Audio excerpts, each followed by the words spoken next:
کہ ایمان لانے کے بعد جب کوئی اللہ پہ ایمان لے آتا ہے تو اللہ سبحانہ تعالیٰ اس پہ سب سے بڑا فضل و انعام عطا فرماتے ہیں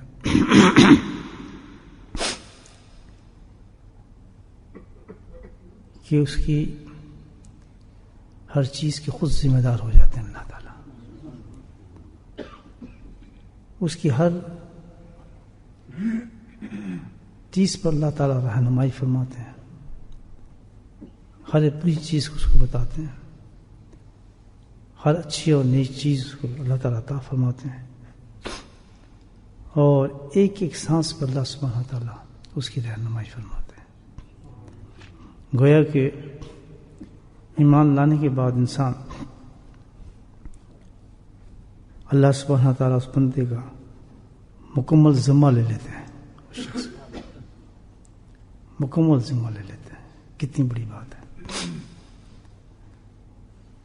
اور یہ ہدایت جو ہے اللہ تعالیٰ جو انسان کو عطا فرماتے ہیں ایمان لانے کے بعد، ایک ایک چیز ایک ایک قدم پر ایک ایک سانس پر اس کی رہنمائی فرماتے ہیں.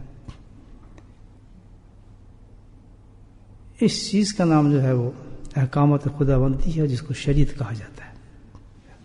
تو یہ شریعت جو ہے بہت بڑا انعام ہے اللہ کی طرف سے ایمان والوں کو. یعنی اللہ تعالیٰ رہبری فرما رہے ہیں. شریعت کیا ہے؟ اللہ تعالیٰ رہبری فرما رہے ہیں، گائیڈنس دے رہے ہیں انسان کو زندگی کے ہے کلام میں.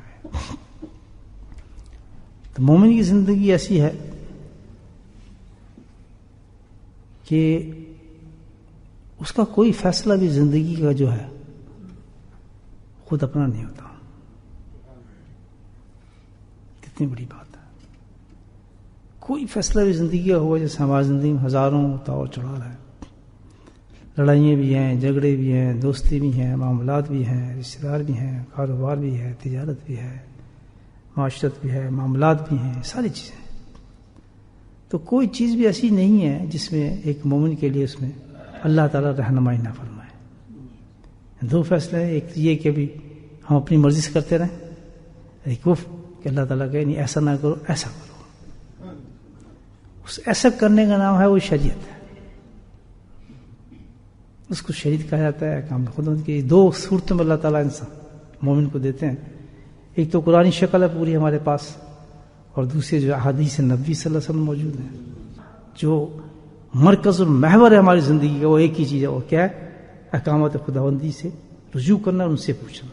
کوئی معاملہ چھوٹا بڑا ہر معاملے کا جواب آپ کو شریعت کا نظر آئے. اس سے بھی اللہ تعالیٰ نے مومن کے لیے ایک بڑا انتظام کیا ہے. سبحان اللہ. تو اللہ نے بہت بڑا انتظام کر دیا. اللہ تعالیٰ نے بہت بڑا وہ انتظام کیا کہ اللہ سبحانہ تعالیٰ نے انتظام ایسا کیا ہے کہ تو نہ پوچھنے جا کسی سے کچھ نہیں. بس اللہ کہتا ہے کہ تو نے میرے پہ مان لیا ہے، تو میں ایک ایسا کام کیا ہے تیرے لیے کہ وہیں تیرا فیصلہ ہو جائے گا انشاءاللہ. ہوگا سے اللہ تعالیٰ کہتا ہے کہ مومن کا جو دل ہے وہ میں نے ایسے بنا دیا.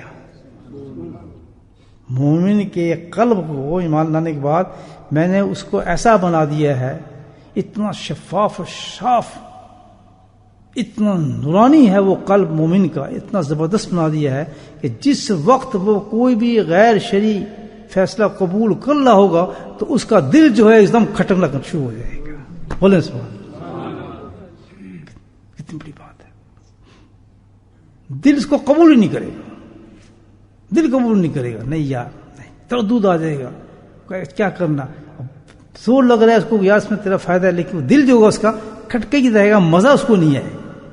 یہ مومن کے قلب کا ایک سٹینڈرڈ دی ہے اللہ پاک نے.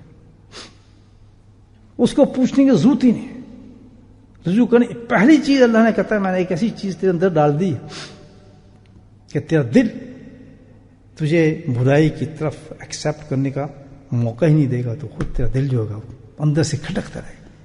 یہاں فرما رہے ہیں کہ سب سے زیادہ جو مومن کو ایمان کے بعد ضرورت ہے کامیابی کے واسطے، اخروی کامیابی کے واسطے، دوزخ کے عذابوں سے بچنے کے واسطے، سب سے بڑی جو ایک مومن کو ضرورت ہے تمام اعمالوں سے پہلے، ہر چیز سے پہلے جو سب سے بڑی ضرورت ہے وہ کیا ہے؟ سبحان اللہ، اصلاح قلب ہے، دل کی حفاظت.